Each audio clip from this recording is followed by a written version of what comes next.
Le water polo, c'est un sport d'opposition qui est très semblable au handball. Donc on a à peu près les mêmes principes de jeu que le hand. Mais par contre, tout ça, on le fait dans l'eau et les joueurs n'ont pas pied. Contrairement au foot ou au basket où on peut faire une action individuelle, on peut effacer 4-5 joueurs et faire l'action tout seul à $1 million, nous, au water polo, ça, c'est pas possible. On a vraiment ce côté charnel de contact. Et donc je pense que ça développe, si vous voulez, la solidarité, le don de soi. Il faut la développer pour que d'une coopération un petit peu professionnelle, on arrive à une solidarité vraiment ancrée et pour que chacun agisse dans l'intérêt général.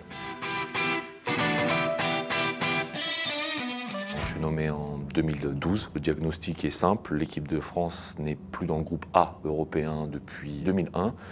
Donc ça fait très longtemps que l'équipe de France ne participe plus aux compétitions internationales de référence. La particularité de cette période, c'est qu'il y a pas mal de joueurs qui sont fâchés avec l'équipe de France.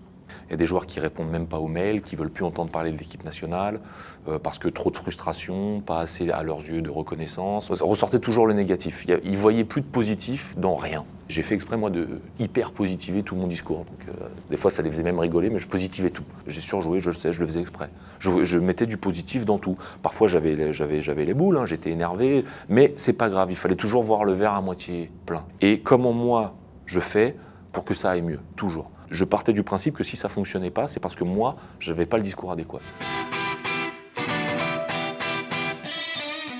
J'ai eu une rupture, par contre, j'ai été très exigeant sur le cadre. Voilà, sur l'attitude quand tu viens à l'entraînement, l'attitude quand tu viens en équipe nationale, ton attitude alimentaire. Et quelque part, ils se sentent bien dans le cadre. À partir du moment où ils sentent que c'est un cadre, que c'est honnête et que c'est égalité pour tout le monde. Pour le jeune de 17 ans et pour le mec de 30 ans qui a 200 sélections, c'est la même chose, c'est le même traitement. C'est tout le monde pareil, on y va. Avec des sensibilités différentes. Mais globalement, sur le cadre, on s'y retrouve tous. Ils ont partagé un certain nombre de valeurs, eux. Après, c'était beaucoup plus simple pour moi. Et plus je sentais qu'ils s'appropriaient le projet, qu'ils étaient sérieux, qu'ils étaient déterminés et qu'il n'y avait plus besoin de moi en fait. Plus le cadre il s'est rétréci et donc chacun était, voilà, les horaires de petit déjeuner par exemple, les horaires c'était de plus en plus large, c'était déjeuner libre parce que je savais que sur des choses, sur des rendez-vous, sur des attitudes de sportifs de haut niveau, ils avaient compris l'intérêt des choses. Et donc j'ai relâché, et donc la liberté à la fin, sur la dernière année, elle était quand même beaucoup plus importante. Et puis après, ça se retrouve aussi dans le jeu, c'est-à-dire que si tu as un cadre trop rigide, il faut aussi des joueurs qui créent. Donc tu ne peux pas non plus leur demander d'être comme ça dans la vie au quotidien et d'être hyper créatif dans l'eau. Donc il a fallu trouver un bon compromis entre les deux. Il fallait que moi, j'arrive à leur faire comprendre que peu importe le chemin que chacun d'entre nous va prendre, il faut qu'on partage le même objectif. On ne gagne pas des milliers et des cents, donc il y a aussi une aventure humaine. Accepter les autres, quoi. C'est-à-dire que ce qui nous rapproche soit plus fort que ce qui nous divise.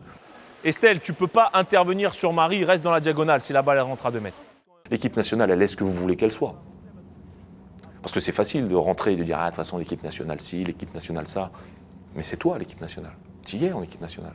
Donc si tu as envie qu'elle soit belle, positive, qu'elle donne envie aux gens de te suivre, rends-la belle, rends-la positive. Rends-la par ton comportement, ton attitude et ton investissement, rends-la sympathique.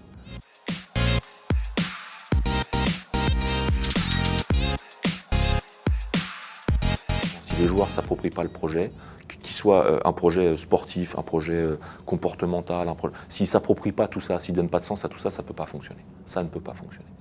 Ça part d'eux, c'est eux les acteurs du truc et nous, on doit un peu toujours là, contrôler. Je pense qu'on est des accompagnateurs. Ouais. Voilà, je pense que c'est mettre du lien dans tout ça et avoir un projet fort, avoir un message fort et s'y tenir coûte que coûte. Par contre, ça c'est sûr, l'entraîneur, il doit être un roc, quoi, inébranlable. Il ne peut pas être atteint, tu n'as pas le droit d'être fatigué, tu n'as pas le droit d'être malade, tu n'as pas le droit de te laisser aller à tes émotions parfois. Il faut être tout le temps là, un roc inamovible, quelque chose qui pour eux, c'est un repère, ça ne bouge pas.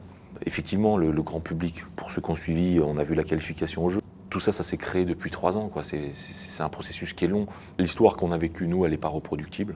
Peut-être on refait tout pareil au même moment, au même instant, et puis la pièce, elle ne tombe pas du bon côté. Et moi, je me rappelle, et ils me l'ont dit, une fois qu'on s'est qualifié pour les Jeux, ils m'ont dit, la première réunion, on était tous là, où tu nous as dit on doit viser les Jeux Olympiques.